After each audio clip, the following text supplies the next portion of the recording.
હાલોલ જેઆઈડીસીમાં આવેલી ટ્રાન્સપોર્ટ કંપનીના ગોડાઉનમાં યુવાનની હત્યા થતાં હાલોલ પોલીસે ગણતરીના દિવસોમાં ત્રણેય આરોપીઓને ઝડપી પાડી કાયદેસરની કાર્યવાહી હાથ ધરી હતી.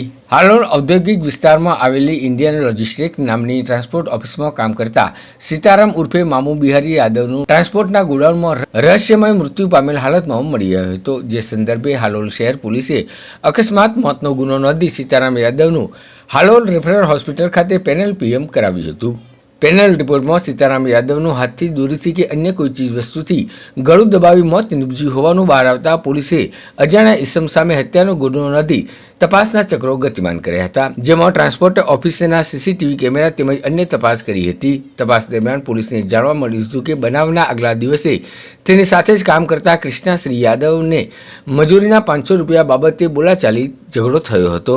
જેને લઈ પોલીસે કૃષ્ણા યાદવને ઝડપી પાડી પોલીસે તેની ઘનિષ્ઠ પૂછપરછ કરતા કૃષ્ણાએ તેના અન્ય બે મિત્ર અમિત જવાહરલાલ યાદવ અને સુનિલ જીતેન્દ્ર યાદવની મદદથી 19 તારીખની રાત્રે સીતારામ યાદવ જે ગોડાઉનમાં સૂતો હતો ત્યાં જઈ આ ત્રણેય આરોપીઓએ સૂતેલા સીતારામ યાદવને દોરી વડે ગળાને ટૂંપો દઈ મોત નિપજાવી હોવાનું રહસ્ય બહાર આવવા પામ્યું હતું. જેના પગલે હાલોલ પોલીસે ત્રણેય આરોપીઓની અટકાયત કરી કાયદેસરની કાર્યવાહી હાથ ધરી હતી.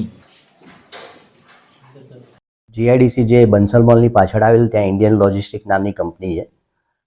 ત્યાં ગોડાઉનમાં કામ કરતા એક ઈસમ જે સીતારામ બિહારી યાદવ હતા, એમના મરણ આજાયેલી હાલતમાં લાશ મળેલી હતી. પીએમ કરાવતા એનું ગળું દબાઈ કોઈ વસ્તુથી એનું મૃત્યુ નીપજ્યું હોય એવું કારણ જણાઈ આવતા સીસીટીવી ફૂટેજ વગેરે તપાસ કરી તથા આજુબાજુના જે સાહેબો અને જે ઇન્ડિયન લોજિસ્ટિક કંપની છે એમાં કામ કરતા માણસો મજૂરોની પૂછપરછ કરતા એ અગાઉ કામ કરતા કૃષ્ણા યાદવ નામના ઈસમ તથા અમિત યાદવ નામના ઈસમ સાથે આજે મરણ જનાર સીતારામ હતો એને બપોરના સમયે કોઈ મજૂરીના પૈસા લેવા બાબતમાં અથવા ભાગમાં તકરાર થયેલી હતી અને એમની સઘન પૂછપરછ કરતા ગઈકાલે એવી એમને કબૂલાત કરેલી છે કે જે આ માથાકૂટ થઈ હતી એના લીધે એમને ગુસ્સો આવેલો હતો અને એમણે એક ત્રીજા મિત્ર સુનિલ યાદવ કરીને હતા એમની સાથે મળી 3 જણા ઈસમ સીતારામ સૂતા હતા એમને દોરીથી ટૂંપો આપી અને એમનું મોત નિપજાવેલ હતું.